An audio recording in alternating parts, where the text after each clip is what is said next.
오늘은 15장입니다. 고린도전서 15장 1절부터 58절까지. 고린도전서 15장 1절부터 58절 전체입니다. 15장 전체. 말씀 봉독은요, 15장 20절부터 26절까지만 읽겠습니다. 15장 20절부터 26절. 신약성경 283페이지. 15장 20절부터 26절. 우리 하나님 말씀을 경외하는 마음으로 자리에서 일어나시겠습니다.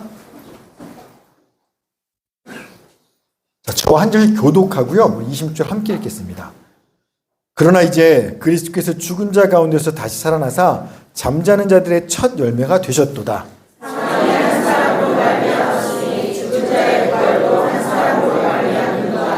아담 안에서 모든 사람이 죽은 것 같이 그리스도 안에서 모든 사람이 삶을 얻으리라. 그러나 각각 자기 차례대로 들리니 먼저는 첫 열매인 그리스도요, 다음에는 그가 강림하실 때에 그리스도에게 속한 자요. 그 후에는 마지막이니 그가 모든 통치와 모든 권세와 능력을 멸하시고 나라를 아버지 하나님께 바칠 때라.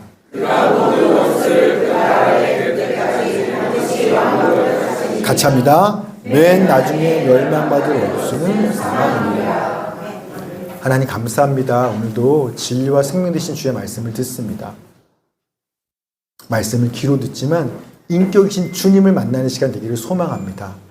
살아계신 예수님을 말씀을 통해 만나고 우리의 속사람이 변화되고 진짜 부활의 소망을 가지고 예수님처럼 살아갈 수 있도록 우리를 붙드시고 새롭게 빚어 주시옵소서. 감사드리며 예수님의 이름으로 기도합니다. 아멘. 자리에 앉으겠습니다.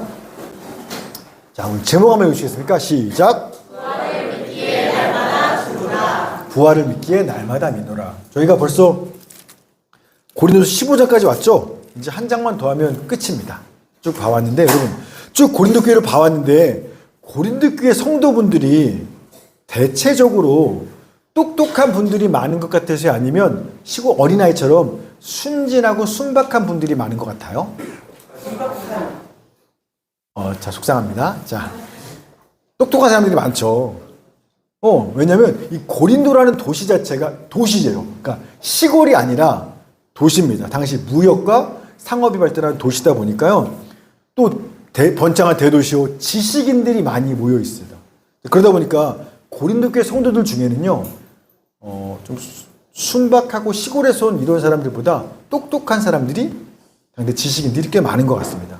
그래서 그러다 보니까 자기들이 아닌 지식을 자랑하고, 심지어 사도 바울 목사님이 아니야 주님 말씀은 이런 거야 권면을 해도 순종하는 게 아니라 아니 내 지식이 더 잘났어 이랬죠. 그래서 사도 바울이 지식은 교만하게 만들었구나 책망하시죠. 그래서 이 고린도 성도들이 자기가 아는 지식을 자랑하다가 뭐 우상제물 먹어도 돼, 뭐 성만찬 어떻게 해도 돼, 은사는 어떻게 돼 막 자랑하다가 어디까지 자랑하냐면 죽은 사람이 부활은 없는 거 아니야? 부활이 없다는 주장까지 자기들 기준에서 하는 겁니다. 제가요 연대 신학과를 다닐 때 연세대학교 신학과가 신학과긴 하지만 굉장히 자유주의 신학 쪽입니다. 제가 연대 신학과를 다닐 때 굉장히 중요한 신학자라고 배운 사람 중에 한 사람이 뭐냐면 루돌프 불트만이라는 신학자입니다. 이 독일의 정말 대단한 신학자입니다. 근데 이 루돌프 불트만의 신학을 뭐라고 하면 비신화하라는 신학을 이 사람이 주장했어요. 비신화하. 이게 뭐냐면 성경에 보면 예수님께서 동정녀에서 태어났어요. 무리를 걸으셨어요.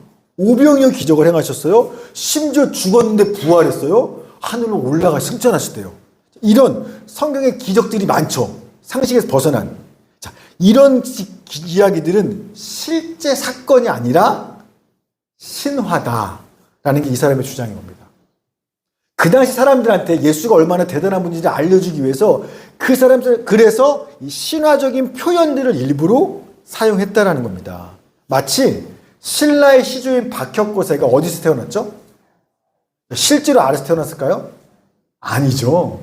우리 시조가 어떤 사람인 줄 알아? 특별한 사람이야. 그런 걸 알리려고 아래서 태어났다고 이런 신화를 사용한 것처럼 성경의 예수님에 대한 이야기들도 그렇다라는 겁니다. 따라서 이 성경에 있는 기적들, 상식에서 벗어난 이런 신화들의 포장지를 벗겨내고 그 안에 담긴 메시지를 찾아야 그게 진짜 예수님과 성경이 말하고자 하는 게 그거다라는 겁니다. 그래서 비신화예요. 신화를 벗겨내는 겁니다. 예를 들면 이런 거죠. 오병이어 기적. 예수님께서 어떤 소년이 갖고 온 떡 5개 물고기 2마리 가지고 5,000명 먹였다. 말도 안 되잖아요. 이건 신화적인 표현이라는 겁니다. 이 신화의 표현으로 하고 싶은 진짜 이야기는 뭐냐면 예수님의 설교에 은혜 받은 사람들이 감동해서 각자 자기가 갖고 온 도시락을 다 꺼낸 거예요. 그럼 이웃사랑을 실천한 겁니다. 그랬더니 12바구니가 남았다. 따라서 이 오병이어 성경 이야기의 진짜 메시지는 뭐냐면 예수님의 가르침은 사랑을 나누고 실천하는 거다. 요게 오병이어 사건의 핵심이다. 이렇게 설명하는 겁니다. 모든 성경을 그렇게 해석해요. 이게 요즘 시대 똑똑한 여러분 예수 믿는 신학자입니다. 탁월한 신학자가 성경을 이렇게 해석하는 겁니다. 그러니까 내가 아는 지식에서 상식에서 벗어나는 건 있을 수 없다라는 거예요. 똑똑하니까. 자, 사도 바울 그 당시 지식인도 똑같습니다. 2000년 전 그 당시 지식인들도요. 어떤 지식을 배웠냐면 헬라 철학을 배웠어요. 고대 그리스의 철학을 배웠는데 이 헬라 철학의 기본이 이원론입니다. 사람은요. 세상을 2가지 원리로 설명하는 거예요. 그래서 사람이 영혼과 육체 2가지로 이 사람은 이루어져 있어. 이원론이니까. 자, 그런데 영혼은 귀중한 본질이고 영원한 건 본질이에요. 영혼이, 인간의 영혼은. 반면에 인간의 육체, 몸뚱아리는 악하고 껍질이다. 일시의 껍질일 뿐이다. 따라서 구원을 뭐라고 생각했냐면 인간의 영혼이, 선한 영혼이, 영원한 영혼이 인간 몸뚱아리, 악하고 더럽고 일시 껍데기에서 벗어나는 게 구원이라고 그 당시 지식인들은 배웠습니다. 그게 헬라 철학이니까요. 자, 따라서 헬라 철학의 입장에서 보면 사람이 죽은 거는요, 해방된 거예요. 왜? 육체에서 영혼이 벗어났으니까. 자, 그런데 죽었던 사람이 다시 육체로 부활한다? 이건 말이 안 되는 겁니다. 인간의 몸은 악하고 더러운 껍데기니까 구원받은 사람이 죽은 사람이 다시 육체로 부활한다는 건 헬라 철학에서는 구원이 될 수 없는 거예요. 부활은 불가능한 겁니다. 자, 그래서 이런 세상의 지식을 배웠던 똑똑한 사람들이 교회 안에 들어와서 예수는 믿는데 뭐는 없다고 말하는 겁니까? 죽은 자의 부활은 없다고 하는 거예요. 자기들 배운 지식 가지고. 고린도전서 15장 12절 시작.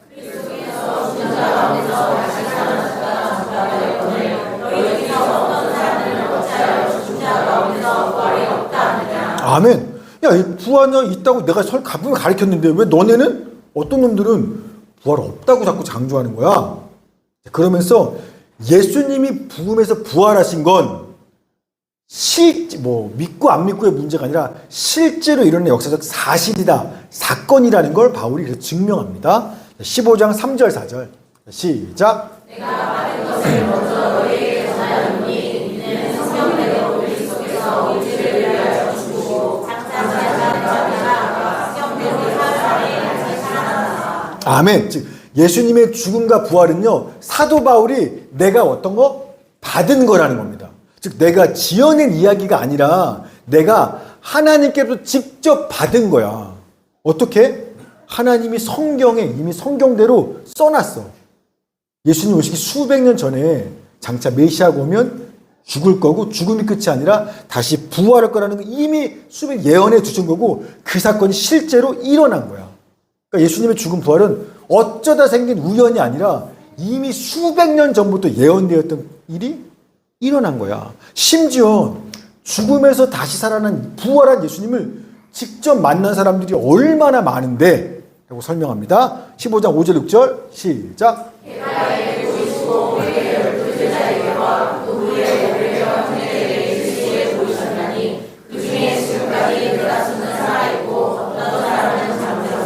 아멘. 자, 부활한 예수님이 게바한테 보이시다. 게바가 누구예요? 베드로죠. 베드로도 부활한 예수님을 만났고 12 제자도 당연히 만났고 심지어 한 번에 일시에 500명의 사람들 앞에서 죽었다 부활한 예수님이 직접 나타났어. 500명이 동시에 며칠 전에 죽었었는데 십자가에 부활한 주님을 직접 봤다라는 겁니다. 율법에 의하면 어떤 사건에 대해서 목격자가 2명에서 3명만 돼도 그 사건은 진짜라고 정합니다. 요즘도 마찬가지죠. 무슨 사건 딱 벌었어요? 이 사건이 진짜냐 가짜냐의 가장 확실한 증거가 목격자죠. 나 그 사건 봤는데, 그러면 제가 도둑질하고 봤는데 한 거예요. 자, 그런데 죽었다가 부활한 예수님을 만난 목격자가 몇 명이라고요? 최소 500명 이상이에요. 한두 명이 아니라. 뿐만 아니라 여러분, 오늘 우리야 예수님이 죽었다 부활했다는 사실건이 2000년 전 옛날 이야기니까 오늘 우리야 진짜 살아났는지 사실 확인이 불가능하죠. 우리한테 예수님 부활은요, 믿음의 문제예요. 믿을 거야? 안 믿을 거야. 왜? 사실이 확인이 안 되니까. 자, 그러나 바울이 이 고린도서 편지를 쓰던 AD 50에서 55년경은요. 이때는 예수님이 AD 33년경에 돌아가셨으니까 예수님 죽으시고 부활하신 지 한 20년, 길어봐야 20년도 안 돼요. 자, 그러니 이때는요. 부활한 예수님을 만난 사람들 중에 대부분의 사람들이 아직 살아있는 상태예요. 그러니 예수의 부활에 대해서 바울이 함부로 있다 없다 거짓말할 수도 없고, 왜? 목격자들이 살아있는 상태니까 수백 명이. 심지어 진짜 예수가 부활했는지 증인들을 찾아가서 사실 확인도 가능한 시대입니다. 그러니까 역사적으로 거짓말할 수 없다는 겁니다. 이미 증인들이 본 사람들이 수백 명이 지금 살아있기 때문에 그래요. 자, 뿐만 아니라 15장 7절 8절 시작.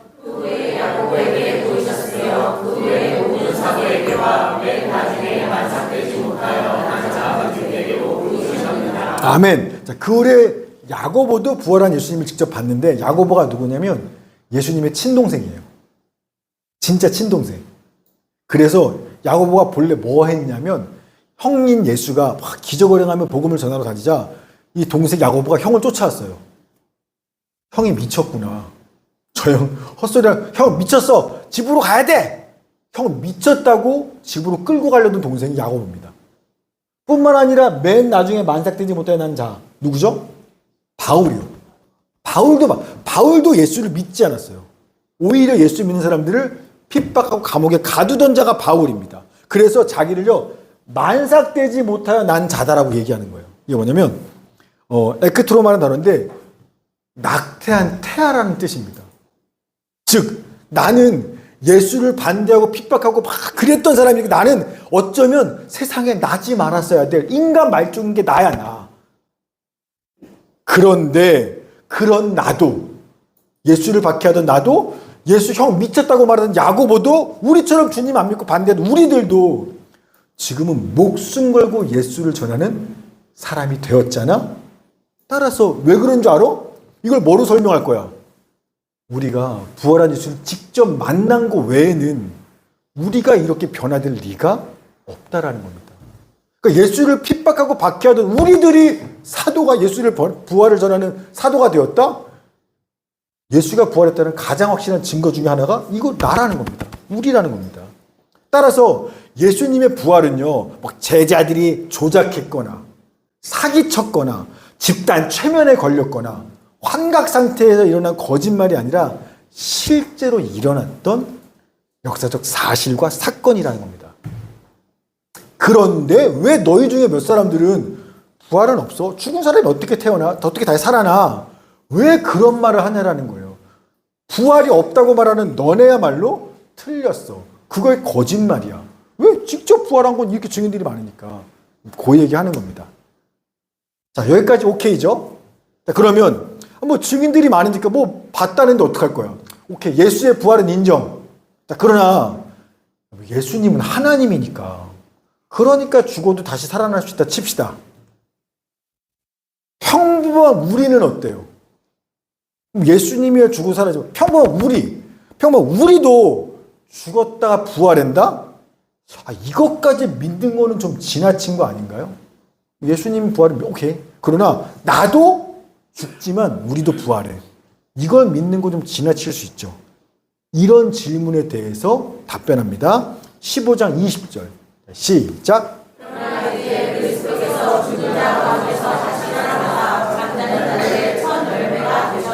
아멘. 여러분, 유대인들은요, 율법에 의하면 추수를 시작하잖아요. 근데 처음 추수의 첫 단 딱, 첫 열매든 첫 곡식단이든 이거 가지고 나서 꼭 하나님께 먼저 드립니다. 첫 열매로. 이게 무슨 의미가 있냐? 주님, 이제부터 이거 첫 열매예요? 이 두 번째, 세 번째 이후의 모든 열매와 추수들은 다 하나님께서 보장하신다라는 신앙 고백이 이 의미에 담겨 있어요. 즉, 예수님께서 부활하여서 잠자는 모든 죽은 사람들의 첫 열매라는 뜻은 뭐냐면 예수님 혼자만 부활한다는 게 아니라 그 첫 열매라는 뜻은 예수님을 믿는, 예수님 안에 있는 그 후에 모든 사람들도 이제부터 예수님처럼 부활할 것이다. 이거에 대한 하나님의 약속과 보증이라는 뜻인 겁니다. 우리도 그래서 부활하는 겁니다. 그래서 15장 21절 22절 시작. 죽은 자의 부활도 한 사람으로 말미암는도다. 아담 안에서 모든 사람이 죽은 것 같이 그리스도 안에서 모든 사람이 죽은. 아멘. 여러분, 태초에 한 사람 아담이 죄를 범했죠. 다른 사람 없었죠. 근데 아담이 죄를 범함으로 인해서 그 아담의 후손인 모든 사람들이 다 죄로 인해 죽게 됐죠. 사망과 죽음 넘어지게 된 것처럼 이제 예수님 한 사람이 죽음에서 다시 부활하신 것 같이 부활하심으로 인해서 그 예수님 그리스도에 있는 모든 사람들도 죽음에서 부활하는 새 생명과 새 삶을 얻게 된다. 이게 틀린 말이 아니라는 겁니다. 아니, 아담 때문에 모든 사람이 죄로 죽는 게 맞다라면 그러면 예수님 한 사람의 부활로 말미암아 그 안에 모든 사람도 부활한다라는 것이 틀린 말이 아니라는 겁니다. 여러분, 아버지가 부자예요. 우리 아빠가 부자입니다. 아빠가 부자인 게 자식하고 상관이 있어요, 없어요? 상관 있죠. 내가 남이면 상관없죠. 옆집 아저씨가 부자인 게 나랑 뭔 상관이에요. 그러나 내가 그 집 아들이라면 우리 아빠가 부자인 건 나에게 상관이 있어요. 그 재산이 다 누구 거예요? 그대로 내 거예요. 마찬가지예요. 우리가 예수님하고 아무 상관없이 예수 믿지 않고 예수님하고 남이라면 그러면 예수님의 것이 나랑 아무 상관없어요. 죽으면 우린 끝이에요. 우리가 예수님하고 상관없이 살잖아요. 죽으면요 영원한 지옥만 있을 뿐입니다. 심판밖에 없어요. 자, 그러나 우리가 부활한 예수님을 나의 구주로 믿고 하나님의 자녀, 양자가 된 게 맞다라면 그럼 이야기는 달라져요. 그러면 죄와 죽음을 이기신 예수님의 부활, 그분의 생명은 곧 누구 거예요? 내 거예요. 내 부활, 내 생명이 되는 겁니다. 왜? 나 이제 예수님 안에서 나도 하나님의 자녀가 되었기 때문에 그렇습니다. 자, 그러자 오케이, 인정. 사람들이 또 질문합니다. 부활에 대해서. 근데요, 죽은 사람이 어떻게 다시 살아나면 어떻게 부활하고 어떤 몸으로 살아났는데요? 질문해요. 15절 35절 시작.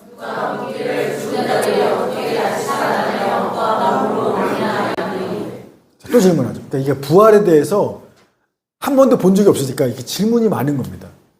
여러분, 좀비가요, 죽은 사람이에요, 산 사람이에요?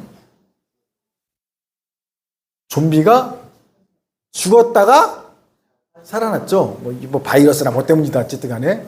자, 뭐냐면 근데 봐요. 좀비 영화에서 보면 살아났지만 몸이 있어요, 없어요? 그러니까 아직 좀비는요 썩기 전이야. 죽었는데 좀 아직 죽고 있을 때 몸이 있어. 그래서 뭐 바이러스 걸려서 이렇게 살아서 막 좀비가 되는 거죠. 자, 그런데요, 죽은 사람을요, 좀비 말고 땅에 묻어서 10년, 20년, 30년이 지나면 어떻게 되죠? 썩어서 없어요. 뼈도 솔도 다 썩어서 좀비도 못 돼요. 왜? 흙이 돼버렸으니까. 뭐 몸뚱아리가 있어야 좀비라도 되죠. 잘 살아날 때. 그냥 흙덩어리예요. 만약에 화장했으면 불태웠어요. 자, 그러면 뭐만 남아있어요? 죄만 남아있어요. 그러니까 흙이든가 사람이 죽으면요 몸이 흙이든가 잿덩이든가요. 그래서 질문하는 겁니다. 이 사람들이. 이미 죽어서 다 흙이 되었고 죄가 됐는데 도대체 사람이 흙과 재가 된 사람이 어떻게 다시 몸으로 부활한다는 거예요. 그때 부활할 때 그 몸은 도대체 어떤 몸인데요? 라고 질문하는 겁니다. 궁금할 만하죠? 뭐라고 대답할지 한번 보십시오. 15장 36절 38절 시작.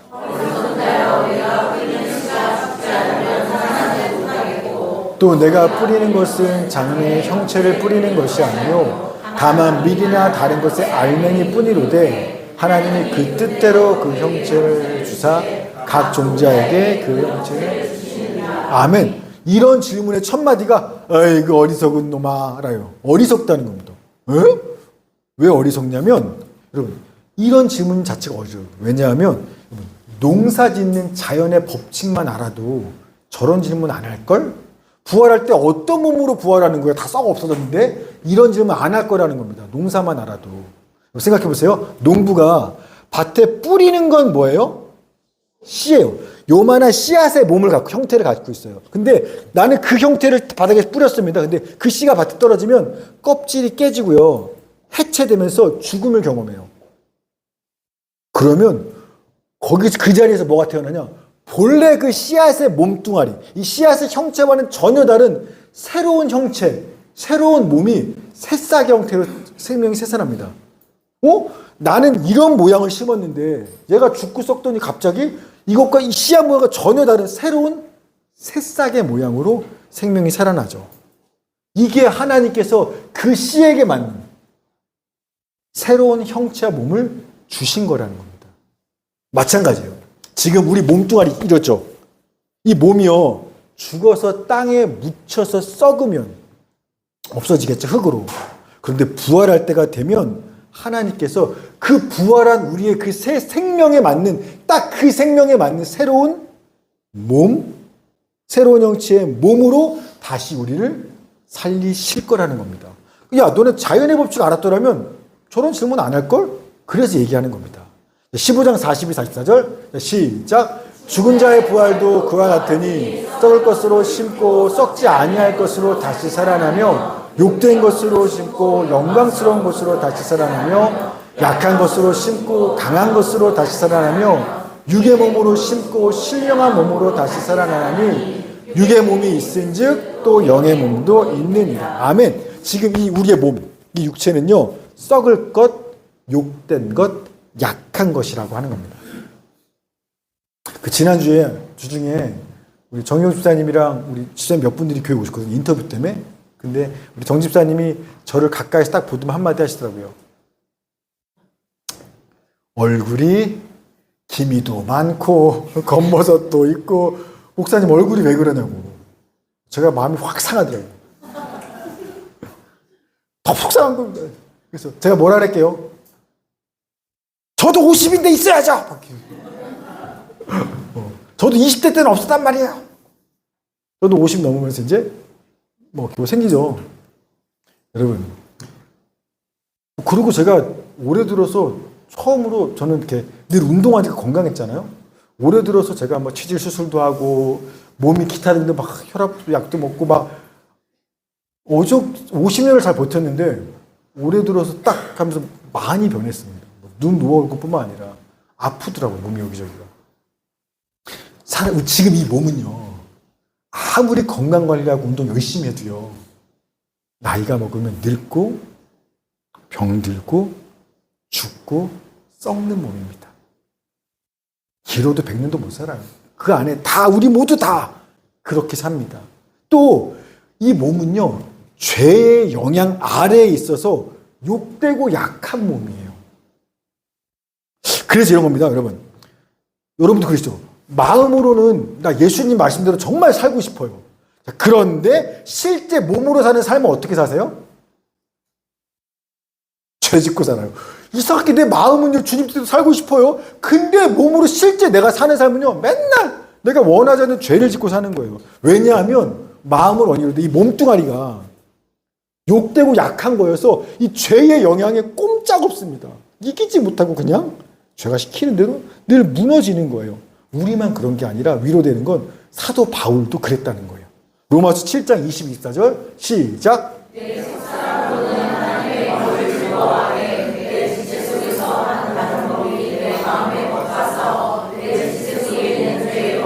나를 사로잡아 오는 거다. 오라 나는 공고한 사람이로다. 이 사망의 몸에서 누가 나를 건져내. 아멘. 바울도 속사람, 즉 마음으로는요 하나님의 몸을 즐거워하며 말씀대로 살고 싶었어요. 자, 그런데 자기 지체, 이 몸 안에 있는 죄의 법이 자기를 꽉 사로잡아서 내 마음과 다르게 죄에 짓게 만드는 겁니다. 그래서 통곡하는 게 이 사망의 몸에서 좀 나를 좀 누가 건져내면 어떻겠어? 막 통곡하는 거죠.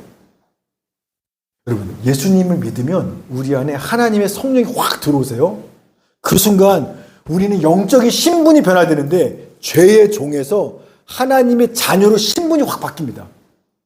그러나 내 신분은 바뀌었어요. 성령이 임하셨으므로 하나님의 자녀로. 자, 그러나 아직 이 몸, 썩고 연약하고 욕된 이 육체의 몸을 갖고, 이 죄의 영향을 받는 이 몸을 아직 갖고 있어요. 그래서 예수를 믿으면 어떤 일이 벌어지냐면 내 안에 있는 성령님의 뜻하고 내 몸의 이 죄의 본성이요 싸우기 시작하는 겁니다.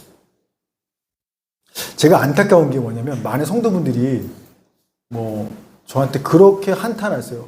목사님, 제가 아직도 그 죄를 못 끄는 거 보니까, 내가 아직도 죄 짓고 사는 거 보니까 난 아직 예수 믿는 거 아닌가 봐요. 난 아직 구원 안 받았나 봐요. 구원 받았었으면 더 이상 죄 안 짓 할 때 속상해 하세요. 여러분 잘 생각하세요. 진짜 내가 구원받은 하나님의 자녀인지 아닌지는요, 죄를 얼마나 짓냐 안 짓냐, 죄 갖고 안 짓는 게 아니에요. 죄를 졌냐 안 졌냐가 아니라 죄 때문에 아파하느냐 안 아파하느냐. 그리고 죄 때문에 아파하면서 죄를 안 지으려고 또 오늘도 또 싸우고 있느냐 아니냐, 그걸 보고 아는 거지. 죄를 졌냐 아니냐를 가지고 구원받은 자녀인지 아닌지 알 수 없다는 겁니다. 여러분, 건강한 사람들은요, 멀쩡한 우리들은요, 뜨거운 불에 이렇게 손을 대면 어때요? 아파요. 아, 뜨거워. 그래서 얼른 손을 뺍니다. 자, 그런데 한센병이나 문둥병처럼 이 신경이 다 마비돼 죽은 사람들, 이분들은요 손을 불에 넣어서 불이 타고 있어도 아프지 않아요. 고통을 느끼지 않습니다. 우리가 죄 지을 때마다 아파요. 속상하고 괴로워요. 그래서 어떻게든 손 빼듯이 죄 안 지으려고 매일 또 싸워요. 이게 뭐냐면 영적으로 지금 내가 살아있다는 뜻입니다. 영적으로 죽은 사람들은 죄 진 것 때문에 아파하지 않아요. 죄 안 지으려고 싸우지 않습니다. 내가 죄 짓는지 몰라요. 나만큼 살려고 그래. 죄가 더했더만. 이게 지금 사실은 구원받지 못한 겁니다. 여러분, 지난 한 주간도 여러분 각자 죄 때문에 아프셨잖아요. 제가 금요 기도회 때마다 보면 주일날은 낮 시간이라 다 점잖으시지만 금요 기도회 날은 밤이라 좀 그런 거예요. 또 막 찬양을 하다 보니까 진짜 가슴 부여잡고 애통하시는 분들이 많아요. 내가 자기 죄 때문에 몸부림치시는 분들이에요. 여러분, 그게 그렇게 눈물로 아파하며 주님 앞에 나아간 적 있으시다라면 여러분, 그게 바로 성령님께서 여러분 안에 역사하고 있다는 증거이며 내가 구원받은 하나님의 자녀라는 가장 확실한 징표가 죄를 아파하고 죄와 싸우고 있는 겁니다. 아멘?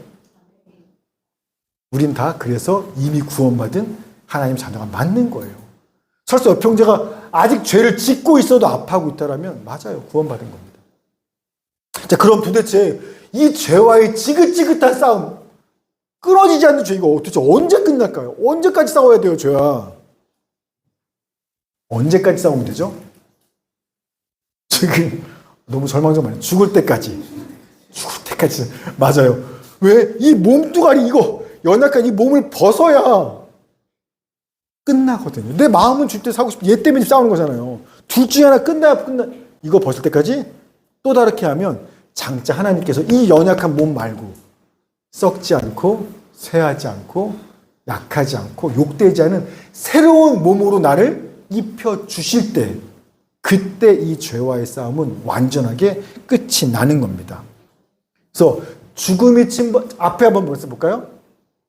앞으로요. 자, 그래서 썩고 욕되고 약한 거 말고 썩지 않는 거, 즉 죽음이 침범할 수 없는 썩지 않는 영원한 몸으로, 하나님의 영광을 드러내는 존귀한 몸으로, 어떤 곳에서 상하지 않는 강한 몸으로, 즉 신령한 몸으로 하나님이 우리를 덧입혀 주신 그 부활의 때가 되면 더 이상 죄와의 싸움이 없어집니다. 여기서 신령한 몸이라고 되어 있죠. 신령한 몸. 이게 영적인 몸이라는 뜻인데 뭐냐면 지금은 몸은 육적이에요. 근데 내 안에 성령은 인도하시니까 싸우잖아요. 성령과 무게가 틀리니까. 이때 이 몸은요. 성령의 인도하심에 100% 좋아하는 몸입니다. 새로운 몸은. 그러니 싸울 일이 없는 거예요. 이 새롭게 주시는 그 몸은요. 성령이 원하는 걸 뭐든지 하고 싶어하는 몸입니다. 그 부활의 몸을 입을 때 우리는 더 이상 죄와 싸울 필요가 없어지는 겁니다. 자, 그럼 우리가 어떻게 이렇게 영광스러운 새로운 부활의 몸을 입을 수 있을까요? 도대체 어떤 사람들이 그런 부활의 몸을 입을 수 있어요? 그게 15장 45절입니다. 시작!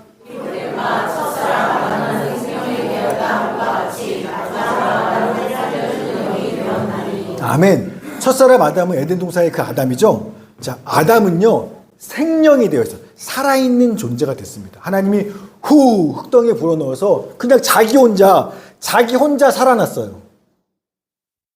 그러나 자기 혼자 살았을 뿐이지 자기 자식들이나 다른 사람들을 살려주거나 생명을 줄 능력이 아담한테는 없어요. 거꾸로 뭐만 줬어요? 죄로 인한 사망만 물려줬어요. 첫사람 아담은. 자, 그런데 마지막 아담은 누구죠? 예수님이시죠. 즉 새로운 새 창조, 아담이라는 새 창조인데 하나님이 새로운 창조의 인물을 태워 그게 예수님이세요. 근데 예수님은요 살려주는 영이라는 겁니다. 자기 혼자 사시는 게 아니라 자기 안에 있는 자들을 살려주는, 생명을 주는, 그래서 그들에게 새로운 영광스러운 그 몸으로 다시 창조시켜 주시는 분이 마지막 아담이신 예수님인 겁니다. 따라서 어떤 사람이 영광의 몸으로 부활하냐면 예수 그리스도를 믿는 사람, 그 예수님 안에 있는 사람들은요 살리는 영이신 예수님을 통해서 우리는 장차 부활의 몸을 입게 되는 겁니다. 자, 그럼 봅시다. 예수님의 부활도 실제 일어난 사건이에요. 아멘. 예수님을 믿으면 우리는 장차 부활의 몸으로, 새로운 몸으로 부활할 것도 믿어요. 아멘. 자, 그럼 보세요. 우리는요 예수님 믿으시죠? 하나님으로 되었죠? 자, 우리 부활의 몸을 입었어요? 못 입었어요? 아니, 예수 믿으면 부활의 몸을, 새로운 몸을 준다며. 근데 우리 예수를 믿는데 아직 부활의 몸을 못 입었잖아요. 여전히 나이 먹고 늙고 병들고 요만한 죄에 아직도 넘어지고 살잖아요. 도대체 언제, 나 예수 믿는데 언제 부활의 몸을 주실 건데요? 그게 15장 51절부터 53절. 자, 시작. 보라, 내가 너희에게 비밀을 말하노니 우리가 다 잠잘 것이 아니요 마지막 나팔의 순식간에 홀연히 다 변화되리니 나팔 소리가 나매 죽은 자들이 썩지 아니할 것으로 다시 살아나고 우리도 변화되리라. 이 썩을 것이 반드시 썩지 아니할 것을 입겠고 이 죽을 것이 죽지 아니함을 입으리로다. 아멘. 언제 우리 새 몸을 입는데요? 마지막 나팔이 부는 딱 그 순간에 홀연히 갑자기 우리가 확 변화된다는 겁니다. 어떻게? 이 썩을 몸이, 이 약하고 쇠한 몸이 썩지 아니하고 영광스럽고 강한 거룩한 새로운 몸으로 확 변화되는 일이 일어난다는 겁니다. 자, 마지막 나팔이 불 때, 마지막 나팔이 불 때가 뭘 얘기하는 거예요? 죽을 때가 아니지. 선웅이 죽을 때 나팔 불어 봅시다. 자, 마지막 언제예요? 승천하신 예수님께서 다시 세상에 오시는 그날. 그때가 되면, 재림의 그때가 되면 우리 모든 사람들은요, 아니 모든 사람 아니죠. 예수님 안에 있는 모든 사람들은요, 이 육체 말고 영원히 썩지 않는 거룩한 새로운 몸으로 확 다시 부활하고 변화된다라는 겁니다. 여러분, 예수님이 세상에 다시 오시는 그날, 예수님은요, 이 땅에 지금 힘 가진 사람들 많죠. 대통령들도 힘이 있고 정치인도 힘이 있고 돈이 있죠. 그 세상의 모든 통치와 권세와 능력들을 다 그분은 무너뜨리실 것이고 마지막 그분은 사망까지 멸망시키신 후에 이 세상의 모든 것들을 하나님의 통치 아래로 올려드리는 주님 재림하신 날, 그날 그 사건이 있을 거예요. 이 15장 24절 26절 시작.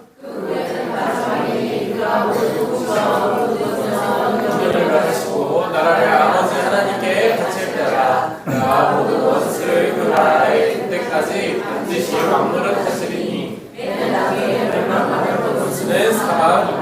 아멘. 창조 때 인간의 죄로 인해서 죽음이 들어왔어요. 근데 인간만 죽음을 당한 게 아니라 온 땅이 다 저주받았죠, 하나님한테. 자, 그래서 세상 전체가 하나님 저주 아래 있어요. 자, 그러나 마지막 때 예수께서 이 땅에 재림하시는 그날이 되면 예수님이요, 세상의 모든 권세와 능력들, 즉 귀신들, 사탄들, 악한 영들 다 멸망시키시고, 심지어 인간의 지은 죄의 결매인 사망까지도 예수님이 끝내버리시고 나서 이 온 세상을 다시 하나님의 그 통치 아래 올려드린다는 겁니다. 처음에 하나님이 세상을 창조하셨잖아요. 그 목적대로 하시겠다는 겁니다. 그래서 하나님의 영광과 생명이 온 세상 모든 만물에 구석구석 충만해지는 그 날이 예수님이 재림하시니 그때 이루어지는 거예요. 그때 무슨 일이 일어났냐? 예수 믿는 우리들도 연약한 옷을 벗고 부활의 새 몸을 입게 되는 그날이 바로 주님의 재림하시는 그날인 겁니다. 즉, 이 부활의 복음이라는 건 단순히 사람이 죽으면 천국 가는 거 아니야? 이 얘기만이 아닌 겁니다. 죄로 인해 망가진 온 세상을 하나님이 예수 그리스도를 통해서 다시 회복시키사 새 하늘과 새 땅을 창조하시고 우리를 새 몸으로 부활시키신다. 이 우주적인 이야기가 바로 부활의 복음이에요. 우리 죽어 천국 가는 이야기만이 아니에요. 세상을 완전히 새롭게 하시는 하나님 역사하심 안에 우리도 포함되어 있는 겁니다. 따라서 사도 바울이 꿈꾸는 소망은요, 나 예수 잘 믿어서 천국 가야지 죽으면? 이거 아니에요. 여러분도 그러시면 안 돼요. 여러분 예수 믿는 이유가 나 죽으면 천국 가야지? 여기만 머무르면 안 됩니다. 사도 바울의 소망은요, 하나님께서 예수님을 통해 이루실 새 창조, 새 부활의 그날을 바라보면서 날마다 오늘 나는 예수님과 함께 죽는 그 삶을 사는 것이 바울의 소망인 거예요. 15장 31절 시작. 너희에 대한 나의 자랑을 두고 단언하노니 나는 날마다 죽노라. 아멘. 바울은요, 날마다 죽었어요. 즉 무슨 말이냐면 날마다 내 자유, 내 권리, 내 안전, 내 생명을 날마다 포기했다는 겁니다. 우상의 재물을 먹을 자유도 포기하고 고린도 교회에서 사례비 받을 권리도 내려놓고 자기 안전과 생명을 지킬 모든 기회들도 박스스로 포기하면서 마지막 로마에서 참수형당해 죽임을 당했죠. 사도 바울이 왜 날마다 이렇게 죽으며 살았어요? 왜냐하면 주님 다시 오시는 그날에 주님과 함께 영원히 사는 부활을 믿고 소망했기 때문입니다. 그걸 믿으니까 오늘 날마다 죽는 삶을 살 수 있는 거예요. 15장 32절 시작. 내가 사랑의 방법으로 에베소에서 맹수와 더불어 싸웠다면 내게 무슨 유익이 있으리요? 죽은 자가 다시 살아나지 못한다면 내일 죽을 터이니 먹고 마시자 하리라. 아멘. 만약에요, 죽은 사람이 다시 살아나는 부활이 없다라면 굳이 예수님 때문에 내 자유, 권리, 안전, 생명을 포기할 이유가 없죠. 바보 같은 사람이죠. 그냥 뭐 하면 돼요? 부활이 없으면? 내일 죽을 건데 뭐. 야, 오늘 즐겨. 먹고 마시면 되는 거예요. 실제로 당시 고린도 교회 성도들 중에 똑똑한 사람들 얘기했잖아요. 부활이 없다고.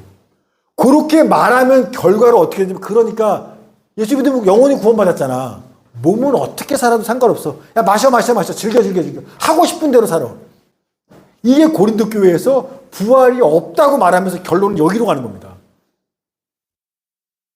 따라서 만약에 죽은 사람의 부활이 없다면 세상에서 가장 불쌍한 사람들은 누구냐면 예수 믿는 우리들이에요.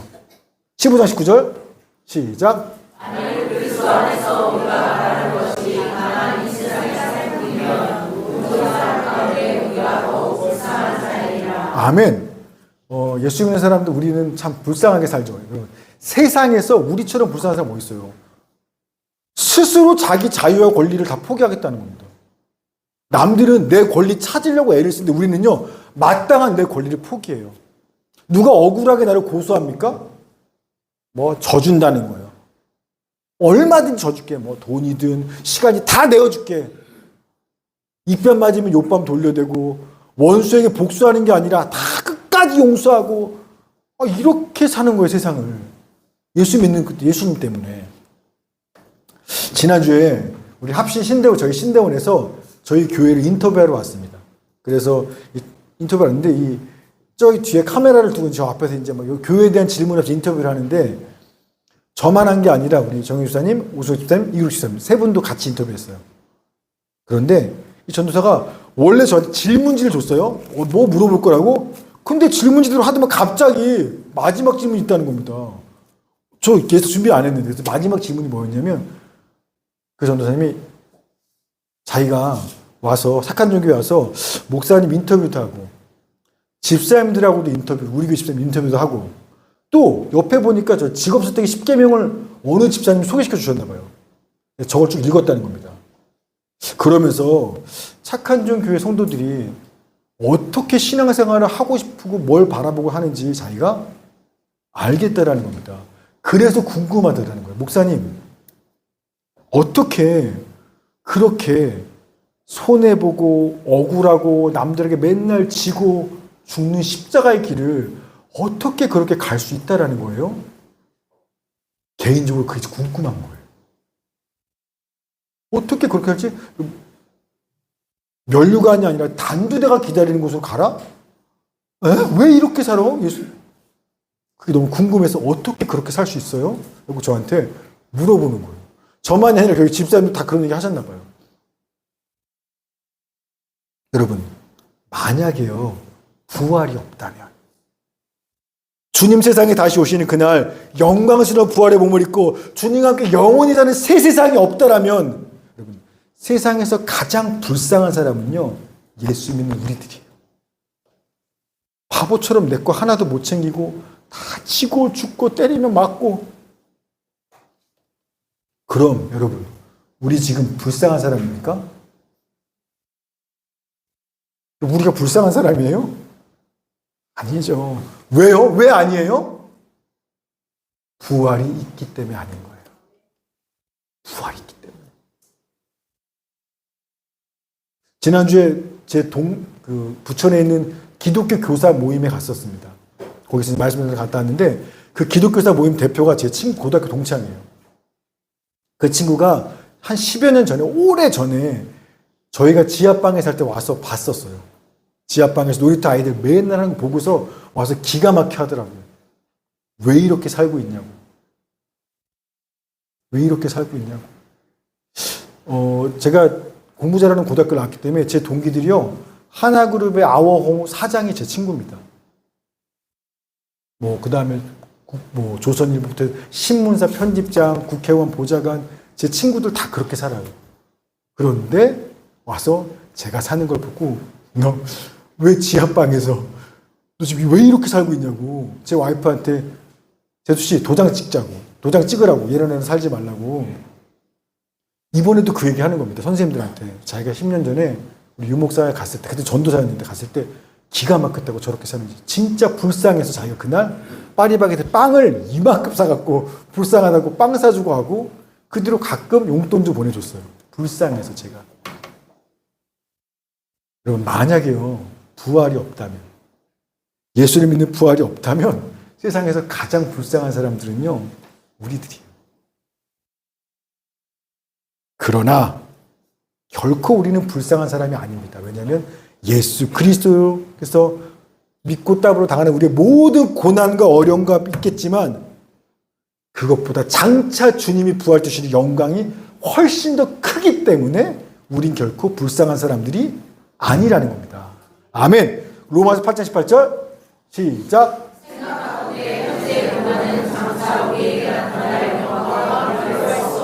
아멘. 예수를 믿고 따르는 당하는 고난이 있으십니까? 장차 주님의 그날 다들 영광과는요 비교할 수 없는, 우린 불쌍한 사람들이 아닌 겁니다. 부활이 있기 때문에. 따라서 이 부활 논쟁에 대한 사도 바울의 마지막 결론입니다.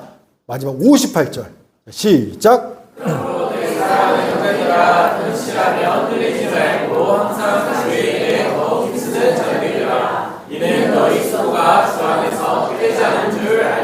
아멘. 너희의 수고가 주 안에서 헛되지 않은 줄 알미라는 겁니다. 우리가 복음을 위해서 내 자유와 권리를 포기하고 나의 안정과 생명을 내려놓고 날마다 주님과 함께 죽으며 사는 삶, 세상에서 볼 땐 왜 저래?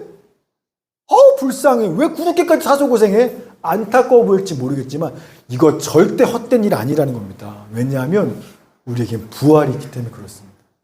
주님 다시 오시는 그날에 주님이 우리가 주를 위해 날마다 얼마나 죽었는지 다 기억하시고서 그가 그 부활의 새 몸으로 갚아주실 것이기 때문에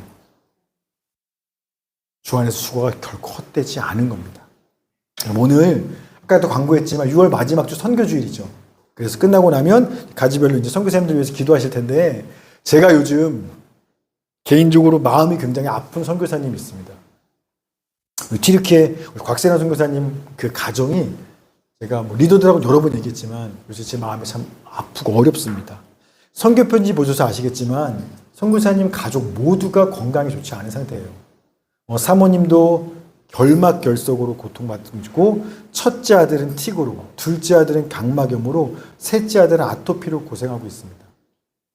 선교사님도 이전 나라에서 추방당하실 때, 선교 추방당하실 때 그때 생긴 트라우마가 있어요. 갑자기 끌려가서 막 이렇게 취조받고 하는 것들이 이렇게 공포 때문에 12년째 심장에 이상이 있습니다. 추방가 그때가 되면 많이 아파요.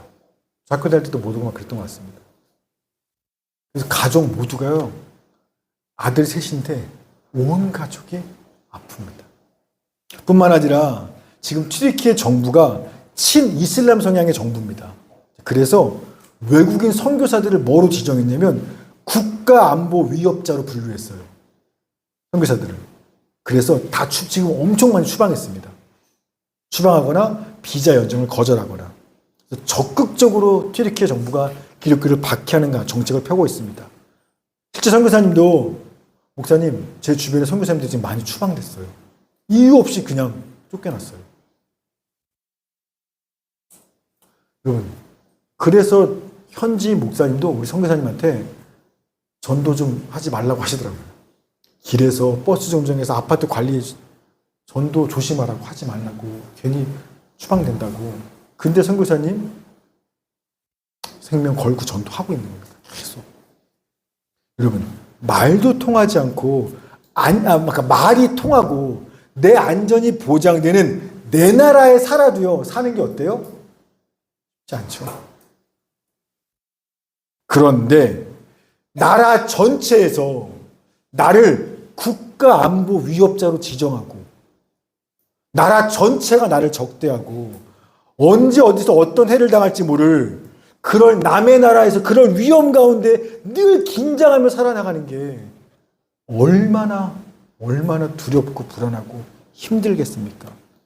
심지어 가족 모두가 나만 아픈 게 아니라 아내도 아프고 아이가 다 아파요. 그런데도 이 모든 값을 치르면서 굳이 남의 나라에서 그 나라 사람들 살리겠다고 목숨 걸고 선교사역을 하고 있는 겁니다. 제가 너무 속상하고 안타까워서 저희 리더들하고 회의했어요.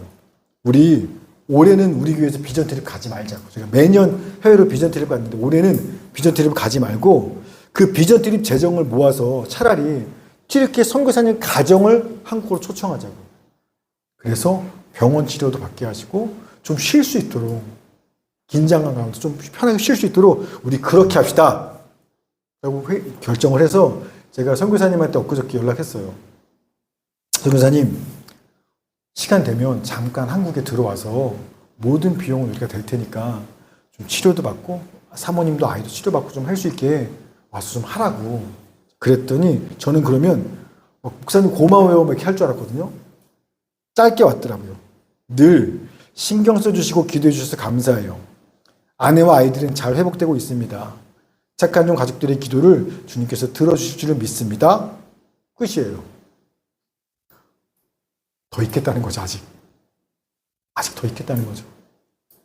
여러분, 얼마든지요, 한국에서 편하게 내 나라에서, 말 통하는 내 나라에서 편하게 살 수 있어요. 아내와 아이들 건강 병원 다니면 돼요. 자식 교육을 위해서 학군 좋은 곳에 살 수도 있어요. 그런데 도대체 왜 남의 나라까지 가서 왜 아프면서 이 고생을 하고 있는 거죠? 부활을 믿기 때문에. 하나님의 나라를 위한 수고와 희생과 헌신은 결코 헛되지 않다라는 것을 믿기 때문입니다.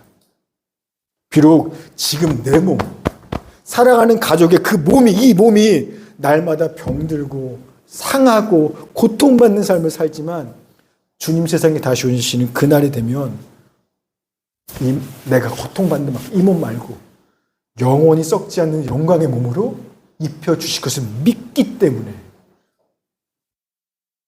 그 값을 치르며 날마다 죽는 그 길을 걸어가고 있는 겁니다.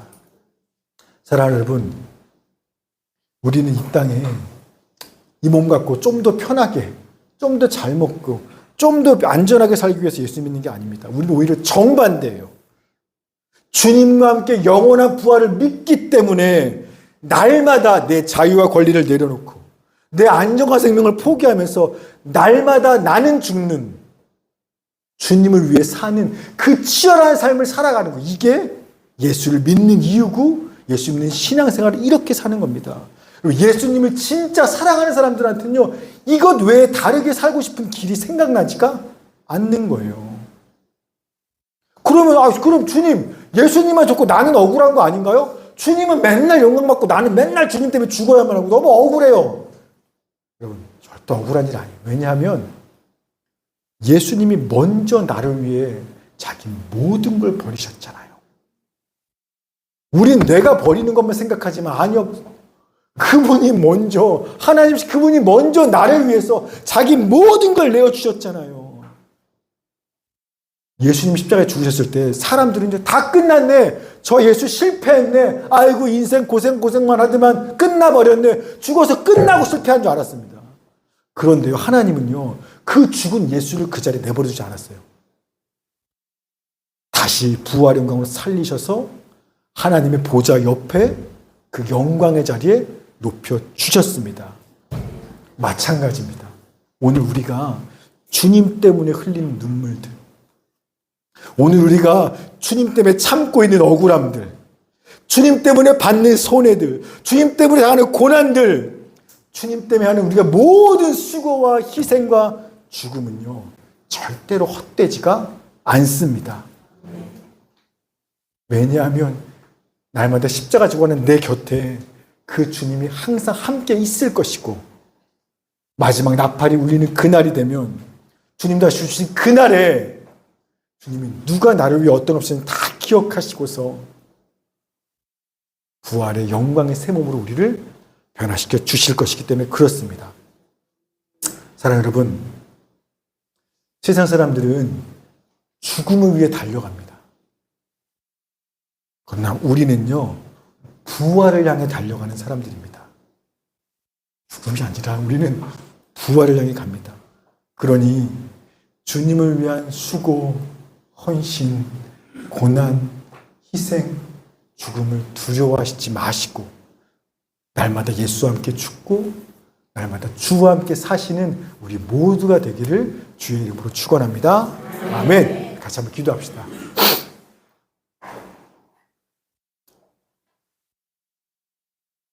만약에 부활이 없다면 가장 불쌍한 사람들이 예수 믿는 우리일 겁니다. 예수님 말씀이 세상 잘 살아가 거 아니잖아요. 예수님 말씀은 나보고 죽으라는 거예요. 항상 자기 십자가를 따라오라는 겁니다. 주님 때문에 참고 주님 때문에 지고 주님 때문에 죽는 길을 가라는 겁니다. 그게 사는 길이라고. 그런 예수 믿는 우리들이요, 만약에 부활이 없다면 우리만큼 세상 불쌍한 사람들이 어디 있겠습니까? 여러분, 그러나 부활은 있습니다. 예수님의 부활이 사실이었던 것처럼 장차 우리의 부활도 분명한 사실입니다. 이 약속의 말씀을 믿고 오늘도 주님, 내가 주님과의 부활을 믿고 오늘도 주와 함께 십자가에 죽는 이 삶을 억울해하지 않고 기쁨으로 걸어가게 하여 주시옵소서. 우리 같이 한번 기도하며 주 앞에 나가도록 하겠습니다. 하나님 아버지,